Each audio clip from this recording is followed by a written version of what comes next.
ಸ್ನೇಹಿತರೆ, media masters ನ್ಯೂಸ್ಗೆ ಸ್ವಾಗತ. ಗೆಳೆಯರೆ, ಕಾಶ್ಮೀರದ ಪಹಲ್ಗಾಮ್ನಲ್ಲಿ ಪ್ರವಾಸಿಗರನ್ನ ಕೊಂದು ಅಟ್ಟಹಾಸವನ್ನ ಮೆರೆದ ಉಗ್ರ ಪಡೆ ದೊಡ್ಡ ತಪ್ಪನ್ನ ಮಾಡ್ಕೊಂಡ್ಬಿಟ್ಟಿದೆ. ಕಾಶ್ಮೀರದ ಬಗ್ಗೆ ಭಯ ಹುಟ್ಟಿಸುವ ನಿಟ್ಟಿನಲ್ಲಿ, ಅಲ್ಲಿಗೆ ಪ್ರವಾಸಿಗರು ಬಾರದ ಹಾಗೆ ಮಾಡುವ ನಿಟ್ಟಿನಲ್ಲಿ, ವಿದೇಶದಿಂದ ಹರಿದು ಬರ್ತಾ ಇದ್ದ ಹೂಡಿಕೆಗಳು ತಪ್ಪಲಿ ಅನ್ನೋ ನಿಟ್ಟಿನಲ್ಲಿ ಈ ದಾಳಿಯನ್ನ ಸಂಘಟಿಸಲಾಗಿತ್ತು ಅಂತ ಹೇಳಲಾಗ್ತಾ ಇದೆ.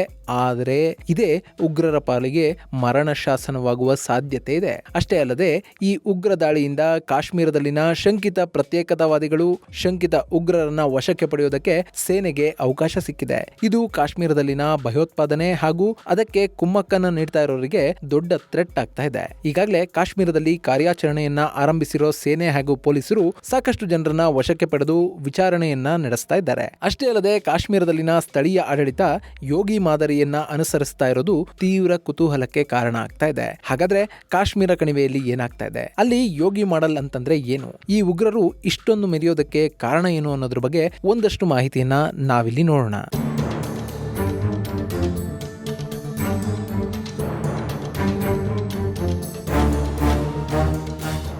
ಗೆಳೆಯರೆ, ಕಾಶ್ಮೀರದಲ್ಲಿ ಯೋಗಿ ಮಾಡೆಲ್, ಈ ಮಾತನ್ನ ಕೇಳ್ತಾ ಇದ್ರೆ ಸಾಕಷ್ಟು ಜನರಿಗೆ ಅಲ್ಲಿ ಏನಾಗಿರಬಹುದು ಅನ್ನೋ ಅಂದಾಜು ಸಿಕ್ಕಿರುತ್ತೆ. ಇಲ್ಲಿ ನಿಮ್ಮ ಊಹೆ ನಿಜ. ಕಾಶ್ಮೀರದ ಪಹಲ್ಗಾಮ್ ದಾಳಿಯಲ್ಲಿ ಇದ್ದರು ಎನ್ನಲಾಗ್ತಿರುವ ಇಬ್ಬರು ಶಂಕಿತ ಉಗ್ರರ ಮನೆಗಳು ನೆಲಸಮ ಆಗಿವೆ.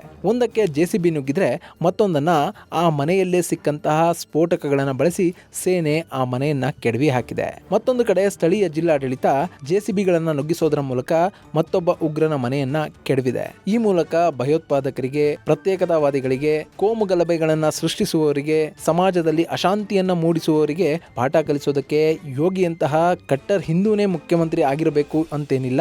ದೇಶದ್ರೋಹಿಗಳನ್ನ ಮಟ್ಟ ಹಾಕೋದಕ್ಕೆ ಕಾಶ್ಮೀರದಂತ ಜಾಗದಲ್ಲೂ ಕೂಡ ಸಾಧ್ಯತೆ ಇದೆ ಅನ್ನೋ ಸಂದೇಶವನ್ನ ರವಾನೆ ಮಾಡಲಾಗಿದೆ. ಹಾಗೇನೆ ಇನ್ನು ಮುಂದೆ ಭಯೋತ್ಪಾದನೆಯಲ್ಲಿ ತೊಡಗುವವರಿಗೆ ಇದೇ ಗತಿ ಅನ್ನುವ ಸೂಚನೆಯನ್ನು ಕೂಡ ಕೊಡಲಾಗ್ತಾ ಇದೆ. ಗೆಳೆಯರೆ, ಪಹಲ್ಗಾಮ್ನಲ್ಲಿ ದಾಳಿ ನಡೆದ ಕೆಲವೇ ಗಂಟೆಗಳ ನಂತರ ಸೇನೆ ಅಲ್ಲಿ ಕಾರ್ಯಾಚರಣೆಯನ್ನ ಆರಂಭ ಮಾಡಿತ್ತು. ಅದಾಗಲೇ 200ಕ್ಕೂ ಹೆಚ್ಚು ಮಂದಿಯನ್ನ ವಶಕ್ಕೆ ಪಡೆದು ಅವರ ವಿಚಾರಣೆಯನ್ನು ಕೂಡ ನಡೆಸಿತು. ಅದಾದ ಬಳಿಕವಷ್ಟೇ ಆ ದಾಳಿಯಲ್ಲಿ ಭಾಗಿಯಾಗಿದ್ದ ಉಗ್ರರು ಯಾರು ಅನ್ನೋದು ಗೊತ್ತಾಗಿತ್ತು. ಆ ದಾಳಿಯನ್ನ ಸಂಘಟಿಸಿದವರಲ್ಲಿ ಇಬ್ಬರು ಪಾಕಿಸ್ತಾನದಿಂದ ಬಂದಿದ್ರೆ ಮತ್ತಿಬ್ಬರು ಕಾಶ್ಮೀರದವರು ಅನ್ನೋದು ಗೊತ್ತಾಗಿತ್ತು. ಅನಂತನಾಗ್ ಜಿಲ್ಲೆಯ ಬಿಜ್ ಬೆಹರಾ ಅನ್ನೋ ಪ್ರದೇಶದ ಆದಿಲ್ ತೋಕರ್ ಹಾಗೂ ಅವಂತಿಪುರದ ಆಸಿಫ್ ಶೇಖ್ ಅನ್ನೋ ಇಬ್ಬರು ಈ ದಾಳಿಯಲ್ಲಿ ಭಾಗಿಯಾಗಿದ್ದ ಕಾಶ್ಮೀರಿಗಳು ಅನ್ನೋದು ಗೊತ್ತಾಯ್ತು. ಹೀಗಲ್ಲಿ ಉಗ್ರವಾದಿಗಳ ಐಡೆಂಟಿಟಿ ಸಿಕ್ಕ ನಂತರ ಸುಮ್ಮನಿದ್ರೆ ಆಗತ್ತಾ? ಅವರ ವಿರುದ್ಧ ತನಿಖೆಯನ್ನ ಮತ್ತಷ್ಟು ಚುರುಕುಗೊಳಿಸಲಾಯಿತು. ಅಷ್ಟರಲ್ಲಿ ಕೇಂದ್ರ ಸರ್ಕಾರ ಸೇನೆಗೆ ಹೆಚ್ಚಿನ ಅಧಿಕಾರ ಕೊಡ್ತು. ಹೀಗಾಗಿ ಶುಕ್ರವಾರದಂದು ಕಾಶ್ಮೀರ ಕಣಿವೆಯಲ್ಲಿ ಸರ್ಚ್ ಆಪರೇಷನ್ ಶುರುವಾಯಿತು. ಭಾರತೀಯ ಸೇನೆಯ ಯೋಧರು ಅನುಮಾನಾಸ್ಪದ ವ್ಯಕ್ತಿಗಳ ಮನೆಗೆ ನುಗ್ಗಿದ್ರು. ಅಲ್ಲಿ ಎಲ್ಲವನ್ನೂ ಕೂಡ ಸರ್ಚ್ ಮಾಡಲಾಯಿತು. ಉಗ್ರರಿಗೆ ನೆರವು ಕೊಟ್ಟಿರಬಹುದು ಅನ್ನೋ ನಿಟ್ಟಿನಲ್ಲಿ ಒಂದಷ್ಟು ಮಂದಿಯನ್ನ ವಶಕ್ಕೆ ಪಡೆದ್ರು. ಅವರಲ್ಲಿ ಒಂದಷ್ಟು ಜನರನ್ನ ವಿಚಾರಣೆ ಮಾಡಿ ಆ ಬಳಿಕ ಕಳುಹಿಸಿಕೊಳ್ಳಲಾಯಿತು. ಮತ್ತಷ್ಟು ಜನರ ವಿಚಾರಣೆ ಇನ್ನೂ ಕೂಡ ನಡೀತಾ ಇದೆ.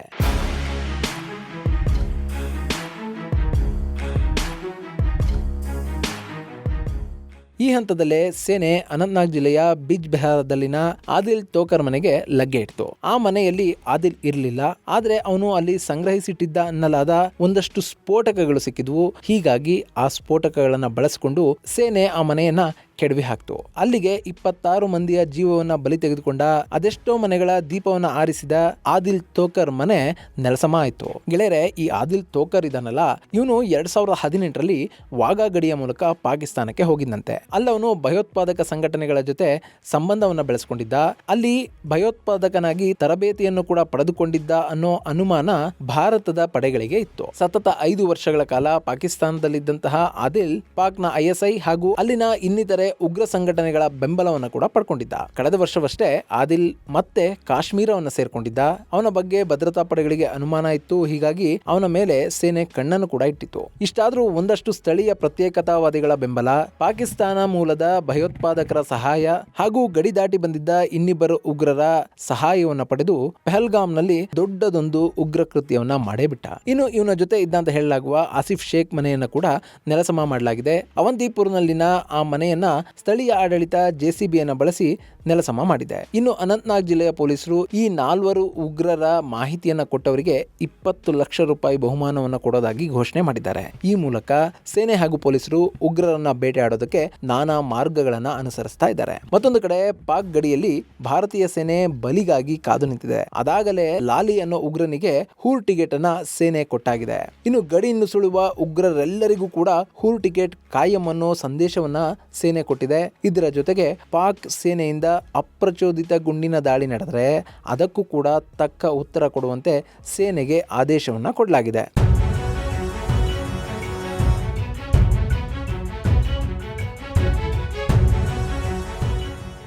ಇನ್ನು ಕಾಶ್ಮೀರದ ಪರಿಸ್ಥಿತಿಯನ್ನು ಅವಲೋಕಿಸಿರುವ ಭಾರತೀಯ ಸೇನೆಯ ಮುಖ್ಯಸ್ಥ ಉಪೇಂದ್ರ ದ್ವಿವೇದಿ ಅಲ್ಲೇ ಸೇನಾಧಿಕಾರಿಗಳ ಸಭೆಯನ್ನು ಕೂಡ ನಡೆಸಿದ್ರು. ವಿಚಿತ್ರ ಅಂದ್ರೆ ಈ ಸಭೆ ನಡೀತಾ ಇದ್ದಂತಹ ಜಾಗದಲ್ಲಿ ಕುರುಕ್ಷೇತ್ರ ಹಾಗೂ ಭಗವದ್ಗೀತೆಯ ಸಾರ ಇರುವಂತಹ ಒಂದು ಫೋಟೋವನ್ನು ಕೂಡ ಇಡಲಾಗಿತ್ತು. ಇದನ್ನ ಕಂಡಂತಹ ಹಲವಾರು ಮಾಧ್ಯಮಗಳು ಭಾರತ ಪಾಕಿಸ್ತಾನದ ವಿರುದ್ಧ ಧರ್ಮ ಯುದ್ಧವನ್ನ ಆರಂಭ ಮಾಡ್ತಾ ಇದೆ ಅನ್ನೋ ಅರ್ಥದಲ್ಲಿ ಸುದ್ದಿಗಳನ್ನ ಪ್ರಸಾರ ಮಾಡಿದ್ವು. ಮತ್ತೊಂದು ಕಡೆ ಭಾರತೀಯ ವಾಯುಪಡೆ ಹಾಗೂ ನೌಕಾಪಡೆಗಳು ಕೂಡ ಸಮರಾಭ್ಯಾಸದಲ್ಲಿ ತೊಡಗಿರೋದು ಪಾಕ್ನ ಟೆನ್ಷನ್ ಅನ್ನ ಇನ್ನಷ್ಟು ಹೆಚ್ಚು ಮಾಡಿದೆ. ಗೆಳೆಯರೆ, ಇಲ್ಲಿ ಸೇನೆ ಕಾಶ್ಮೀರದ ಮನೆಗಳಲ್ಲೂ ಕೂಡ ಉಗ್ರರನ್ನ ತಲಾಶ್ ಮಾಡ್ತಾ ಇದೆ. ಈ ಹಂತದಲ್ಲಿ ಕಾಶ್ಮೀರದ ಜನ ಕೂಡ ಸೇನೆಗೆ ಸಹಕರಿಸ್ತಾ ಇದ್ದಾರೆ. ಸಾಮಾನ್ಯವಾಗಿ ಸೇನೆ ಹೋಗ್ತಾ ಇದ್ರೆ ಅವರ ವಿರುದ್ಧ ಕಲ್ಲೆಸೆಯೋದು, ಅವರನ್ನ ತಡೆಯೋದು, ಮಾನವ ಹಕ್ಕುಗಳ ಉಲ್ಲಂಘನೆ ಅನ್ನೋದು, ಸೇನೆ ಹೋಗೋದಕ್ಕೆ ಜಾಗವನ್ನೇ ಬಿಡದೇ ಇರೋದು, ಹೀಗೆ ಸಾಕಷ್ಟು ವಿದ್ಯಮಾನಗಳು ಈ ಹಿಂದೆ ನಡೀತಾ ಇದ್ವು. ಆದ್ರೆ ಈ ಬಾರಿ ಅವೆಲ್ಲವೂ ಅಲ್ಲಾಗ್ತಾ ಇಲ್ಲ.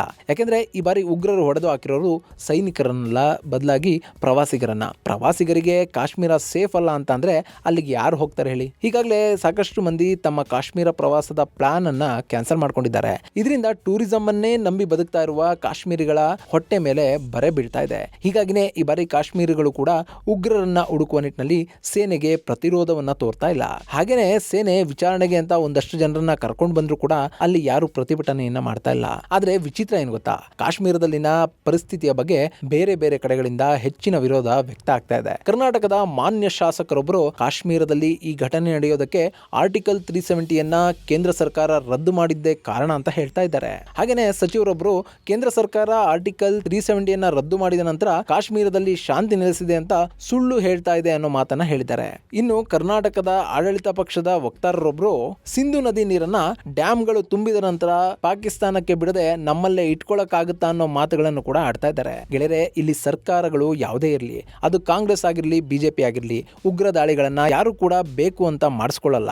ಇಲ್ಲಿ ಆರೋಪಗಳು ಪ್ರತ್ಯಾರೋಪಗಳು ರಾಜಕೀಯ ಪ್ರೇರಿತವಾಗಿರುತ್ತವೆ. ಹಾಗೆ ನೋಡಿದ್ರೆ ಇಲ್ಲಿ ಸೆಕ್ಯೂರಿಟಿ ಲ್ಯಾಬ್ಸ್ ಆಗಿರೋದನ್ನ ಕೇಂದ್ರ ಸರ್ಕಾರ ಸರ್ವಪಕ್ಷ ಸಭೆಯಲ್ಲಿ ಒಪ್ಪಿಕೊಂಡಿದೆ ಅನ್ನೋ ಮಾಹಿತಿಗಳು ಲಭ್ಯ ಆಗ್ತಾ ಇವೆ. ಹಾಗೇನೆ ಅದನ್ನ ಸರಿಪಡಿಸುವ ಬಗ್ಗೆ ಕೂಡ ಕೇಂದ್ರ ಸರ್ಕಾರ ಮಾತನ್ನು ಕೂಡ ಕೊಟ್ಟಿದೆ. ಸೊ ಈಗ ಪ್ರತಿಪಕ್ಷಗಳು ಕೂಡ ಭಾರತದ ವಿರೋಧಿ ಉಗ್ರರನ್ನ, ಭಾರತದ ನಾಗರಿಕರನ್ನ ಹತ್ಯೆ ಮಾಡಿ ಅಟ್ಟಹಾಸ ಮೆರೆದಂತಹ ಉಗ್ರರನ್ನ ಮಟ್ಟ ಹಾಕೋದಕ್ಕೆ ಮತಗಳ ಬೇಲಿಯನ್ನ ಮೀರಿ, ರಾಜಕೀಯ ಅಡೆತಡೆಗಳನ್ನ ಮೀರಿ ಕೈ ಜೋಡಿಸಬೇಕಾಗಿದೆ. ದೇಶಕ್ಕೆ ಆಪತ್ತು ಬಂದಿದೆ ಅಂದಾಗ ಹೊರಗಿನ ಶತ್ರುಗಳ ಜೊತೆ ಹೋರಾಟ ಮಾಡುವಾಗ ನಮ್ಮವರೇ ಕಾಲೆಳೆದ್ರೆ ಹೇಗಲ್ವಾ? ಹೀಗಾಗಿನೇ ವಿಪಕ್ಷಗಳು ಈ ಸಂದರ್ಭದಲ್ಲಿ ಕೇಂದ್ರ ಸರ್ಕಾರವನ್ನ ಬೆಂಬಲಿಸಬೇಕಾಗಿದೆ. ಮತ್ತೇನಾದರೂ ಪ್ರಶ್ನೆ ಮಾಡೋದಿದ್ರೆ ಅದಕ್ಕೆ ಸಾಕಷ್ಟು ಅವಕಾಶಗಳು ಕೂಡ ಇವೆ.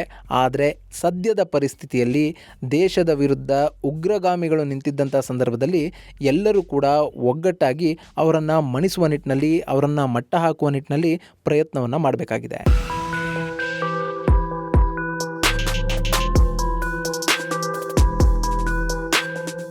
ಸದ್ಯಕ್ಕೆ ಕಾಶ್ಮೀರದಲ್ಲಿ ನಡೆದ ದಾಳಿಯಲ್ಲಿ ಯಾವ್ಯಾವ ಉಗ್ರರಿದ್ದಾರೆ ಅನ್ನೋ ಮಾಹಿತಿ ಲಭ್ಯ ಆಗಿದೆ. ಅವರ ವಿರುದ್ಧ ಈಗಾಗಲೇ ಕಾರ್ಯಾಚರಣೆ ಕೂಡ ನಡೀತಾ ಇದೆ. ಇನ್ನು ಈ ದಾಳಿಯ ಮೂಲ ಪಾಕಿಸ್ತಾನದಲ್ಲಿದೆ ಅನ್ನೋ ಮಾಹಿತಿ ಕೂಡ ಭಾರತೀಯ ಸೇನೆಗೆ ಸಿಕ್ಕಿದೆ. ಹೀಗಾಗಿ ಕಾಶ್ಮೀರದಲ್ಲಿ ಮುಂದಿನ ದಿನಗಳಲ್ಲಿ ಕೂಡ ಸಾಕಷ್ಟು ಸರ್ಚ್ ಆಪರೇಷನ್ ನಡೀಬಹುದು ಅಂತ ಹೇಳಲಾಗ್ತಾ ಇದೆ. ಹಾಗೇನೆ ಕೆಲವೇ ದಿನಗಳಲ್ಲಿ ಕಾಶ್ಮೀರದ ಬಿಲಗಳಲ್ಲಿ ಅವಿತಿರುವ ಉಗ್ರರನ್ನ ಹೊರಗೆಳೆಯುವ ಕೆಲಸವನ್ನ ಸೇನೆ ಮಾಡುತ್ತೆ ಅಂತಲೂ ಕೂಡ ಹೇಳಲಾಗ್ತಾ ಇದೆ. ಆದ್ರೆ ಅದಕ್ಕೆ ಈ ಬಾರಿ ಅಲ್ಲಿನ ಸ್ಥಳೀಯ ಜನ ಸಹಕಾರ ಕೊಡಬೇಕು. ಉಗ್ರವಾದ ವಿರುದ್ಧ ನಾವಿದ್ದೇವೆ ಅಂತ ತೋರಿಸ್ಕೊಳ್ಬೇಕು. ಹಾಗಾದಾಗ ಮಾತ್ರ ಕಾಶ್ಮೀರಕ್ಕೆ ಮತ್ತೆ ಪ್ರವಾಸಿಗರು ಹೋಗೋದಕ್ಕೆ ಸಾಧ್ಯ ಆಗುತ್ತೆ. ಇಲ್ಲದೇ ಇದ್ರೆ ಮತ್ತಷ್ಟು ತಿಂಗಳ ಕಾಲ ಕಾಶ್ಮೀರ ಬಣಗುಡುತ್ತೆ. ಈಗಾಗಲೇ ದಾಲ್ ಸರೋವರ, ಪಹಲ್ಗಾಮ್, ಟುಲಿಪ್ ಗಾರ್ಡನ್ ಅಂತಹ ಪ್ರವಾಸಿ ತಾಣಗಳು ಜನರೇ ಇಲ್ಲದೆ ಬಿಕೋ ಅಂತ ಇವೆ. ಟ್ಯಾಕ್ಸಿಗಳು ಗ್ರಾಹಕರನ್ನ ಕಾಯ್ತಾ ಇವೆ. ಪೋನಿವಾಲಾಗಳು ಯಾವಾಗ ಪ್ರವಾಸಿಗರು ಬರ್ತಾರೆ ಅನ್ನೋ ನಿರೀಕ್ಷೆಯಲ್ಲಿದ್ದಾರೆ. ಇದೆಲ್ಲವೂ ಸರಿ ಹೋಗ್ಬೇಕು ಅಂತಂದ್ರೆ ಕಾಶ್ಮೀರದಲ್ಲಿ ಉಗ್ರ ಬೇಟೆ ಆಗ್ಲೇಬೇಕು. ಅದನ್ನ ಸೇನೆ ಆದಷ್ಟು ಬೇಗ ಮಾಡಿ ಈ ಮೂಲಕ ಉಗ್ರ ದಾಳಿಯಲ್ಲಿ ಪ್ರಾಣ ತೆತ್ತವರ ಆತ್ಮಕ್ಕೆ ನೆಮ್ಮದಿಯನ್ನ ಕೊಡ್ಲಿ ಅಂತ ಆಶಿಸ್ತಾ ಈ ಮಾಹಿತಿಯನ್ನ ಮುಗಿಸ್ತೀನಿ. ಮುಂದಿನ ವಿಡಿಯೋದಲ್ಲಿ ಮತ್ತೊಂದು ವಿಶೇಷವನ್ನ ನಿಮ್ಮ ಮುಂದಿಡ್ತೀನಿ. ಅಲ್ಲಿವರೆಗೂ ನಮಸ್ಕಾರ.